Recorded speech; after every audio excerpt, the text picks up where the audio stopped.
Radio Tehran, শুরু হচ্ছে বিশ্ব সংবাদ। বাংলাদেশের সর্বশেষ গুরুত্বপূর্ণ আপডেট সংবাদে আপনাকে স্বাগত। শুরুতেই সংবাদ শিরোনাম, পরে বিস্তারিত।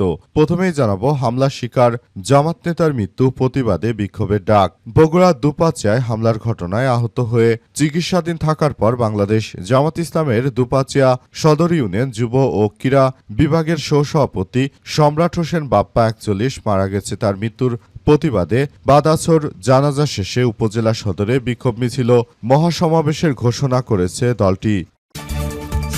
এরপর জানাবো, যারা জুলাইকে কটাক্ষ করবে তাদের জিব্বা টেনে ছিঁড়ে ফেলব বললেন আবিদ। ছাত্রদলে ঢাকা বিশ্ববিদ্যালয় শাখার যুগ্ম সাধারণ সম্পাদক এবং গত ডাকসু নির্বাচনে ছাত্রদলের ভিপি প্রার্থী আবিদুল খান বলেছেন যে জুলাইকে যারা কটাক্ষ করতে চায় তারা বিএনপি করুক বা জামাত করুক, কাউকেই ছাড় দেওয়া হবে না। যারা ইনিয়ে বেনিয়ে জুলাইকে অবহেলার চেষ্টা করছে তাদের জিব্বা টেনে ছিঁড়ে ফেলব।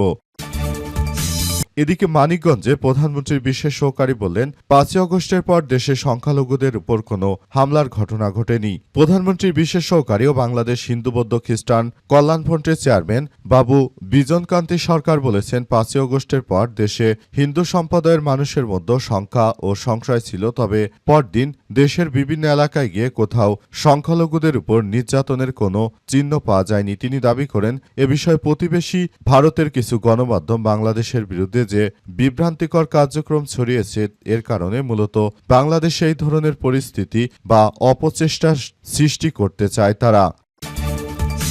জানাবো, সরকারি অনুষ্ঠানে ব্যানার, বিলবোর্ড কিংবা যে কোনো কিছুতে প্রধানমন্ত্রীর ছবি ব্যবহার নিষিদ্ধ।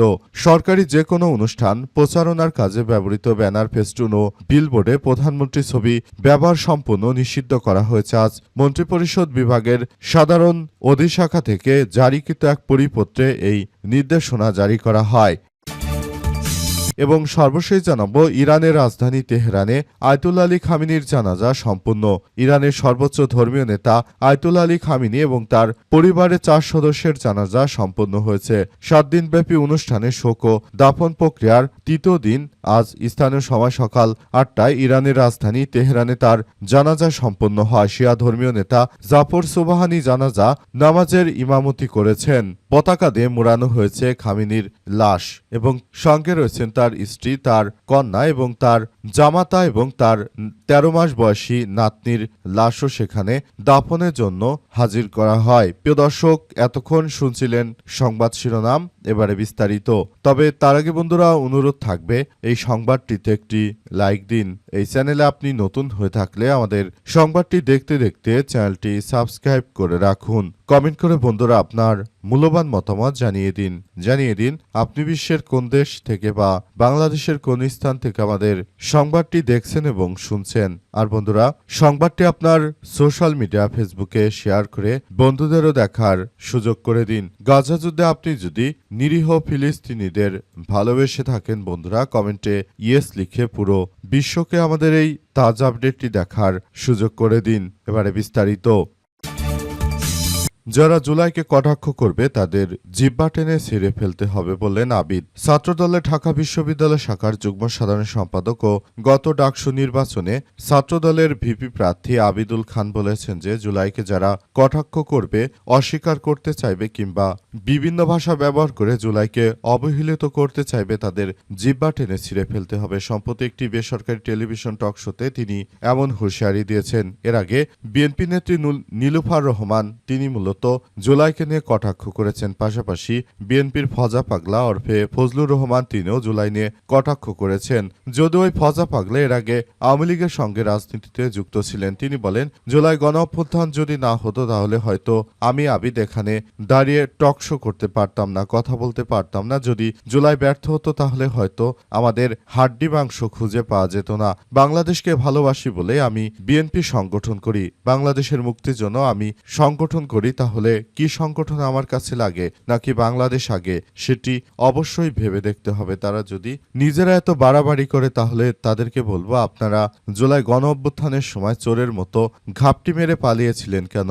আমাদের দলের মধ্যে কিছু আছে, এই বদমাশগুলো তারা আওয়ামী লীগের পৃষ্ঠপোষকতা করত, তখন দেখেছি তারা মূলত কখনো একটা মামলা মোকদ্দমারও শিকার হয়নি। এখন তারা জুলাইয়ের বিরুদ্ধে বড় বড় ফতোয়া দিতে শুরু করে। দীর্ঘদিন পর আবিদের মুখে এমন কথা শুনে অনেকেই বিস্ময় প্রকাশ করছে। বিশেষ করে বাংলাদেশ জামাত ইসলামের নেতৃত্ববৃন্দরা তারা বলছে যে আবিদের মতো একজন সাহসী ছেলে বাংলাদেশের রাজনীতিতে প্রয়োজন। তিনি কখনো মিথ্যাকে সমর্থন করেন না এবং মিথ্যাচারকে তিনি প্রশ্রয় দেন না, সেটা দলের হোক কিংবা দলের বাইরে হোক। যারাই এই ধরনের মিথ্যাচারের সঙ্গে যুক্ত রয়েছে তাদেরকে কোনোভাবেই ছাড় দিচ্ছে না আবিদ। সরকারি অনুষ্ঠানে ব্যানার বিলবোর্ড প্রধানমন্ত্রীর ছবি ব্যবহার নিষিদ্ধ। এখন থেকে যে কোনো সরকারি কার্যক্রমে প্রধানমন্ত্রী তারেক রহমানের কোনো ছবি বা কোনো কিছু ব্যবহার করা যাবে না বলে উল্লেখ করা হয়েছে। আরও বলা হয়েছে যে প্রধানমন্ত্রী তারেক রহমান তিনি মূলত নিজে থেকেই নিষেধ করে দিয়েছেন যে কোনো কিছুতে যেন তার আসলে ছবি ব্যবহার করা না হয় এবং বর্তমানে সেটি করা হচ্ছে। আরও বলা হচ্ছে যে এই বিষয়গুলো খুবই গুরুত্ব সহকারে দেখভাল করতে হবে। আসলে বিষয়গুলো নিয়ে খুবই বড় ধরনের এক বিপর্যয়কর পরিস্থিতি সৃষ্টি হয়েছে। প্রধানমন্ত্রী তারেক রহমানের ছবি ব্যবহার করে অনেকেই ফায়দা হাসিল করতে চায়, তাই বিষয়টি নিয়ে প্রধানমন্ত্রী তারেক রহমানের পক্ষ থেকে ইতিমধ্যে বিষয়গুলো খুবই গুরুত্ব সহকারে দেখার জন্য বলা হয়েছে এবং আরো বলা হয়েছে যে কেউ যেন তার ছবি ব্যবহার করে তারপর দেশের মধ্যে কোনো ধরনের বিশৃঙ্খল পরিস্থিতি সৃষ্টি করতে না পারে, সেই বিষয়গুলোকে সবারই খুব সুন্দরভাবে কার্যক্রম চালিয়ে যেতে হবে, যাতে করে তারেক রহমানের ছবি ব্যবহার করার মধ্য দিয়ে মূলত কেউ যেন এই বিষয়গুলো আসলে ফায়দা হাসিলের পাশাপাশি তারা নিজেদের স্বার্থে ব্যবহার করতে না পারে সেটি দেখতে হবে।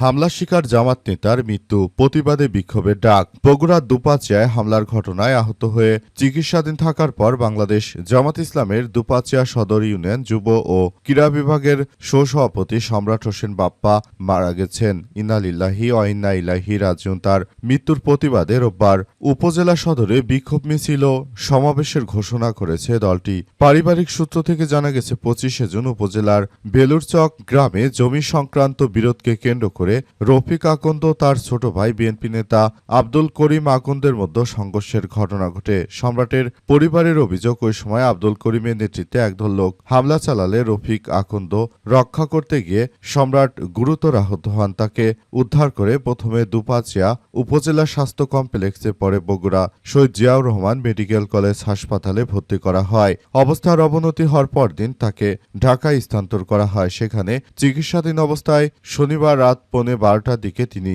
মারা গেছেন। এই ঘটনায় সম্রাটের মা জ্যোৎস্না বেগম বাদী হয়ে দুপাচিয়া থানায় বিএনপি নেতাদের বিরুদ্ধে অভিযোগ দায়ের করেছেন। এই ঘটনায় মূলত বিএনপির চাঁদাবাজ সন্ত্রাসী রাহাজানিকারকরা দায়ী।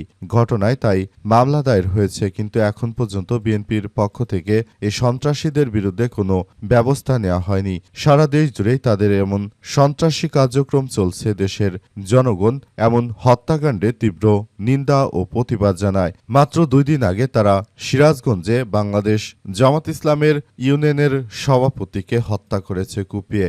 একই ঘটনায় রাজধানী ঢাকায় তারা বাংলাদেশ জামাত ইসলামের অন্তত 25 থেকে 30 জন নেতাকর্মীকে কুপিয়ে জখম করেছে। এমন ঘটনায় বিএনপির মতো রাজনৈতিক দলের প্রতি সবাই ঘৃণা ভরে প্রত্যাখ্যান করছে।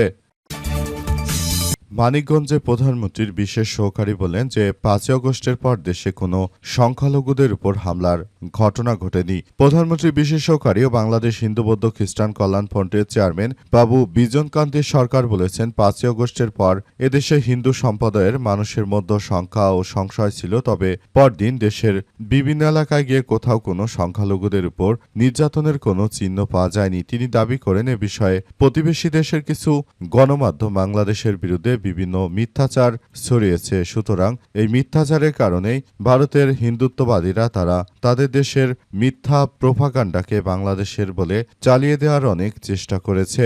এই মিথ্যাচার করে তারা মূলত নতুন করে একটি ভয়াবহ বিপর্যয়কর পরিস্থিতি তারা সৃষ্টি করতে চেয়েছিল। কিন্তু আমরা বিশ্বাস করি বাংলাদেশে হিন্দু বৌদ্ধ খ্রিস্টান মিলেমিশে বসবাস করি। এই দেশে কোনো হিন্দুর উপর কোনো ধরনের অত্যাচার হয়নি। এদেশে হিন্দু যারা রয়েছে তারা মূলত তাদেরকে বলতে চাই তারা আসলে যেভাবে কার্যক্রম চালাচ্ছে সেটা স্বাভাবিক ব্যাপার, কারণ এখানে হিন্দুদের উপর কোনো অত্যাচার করা হয়নি।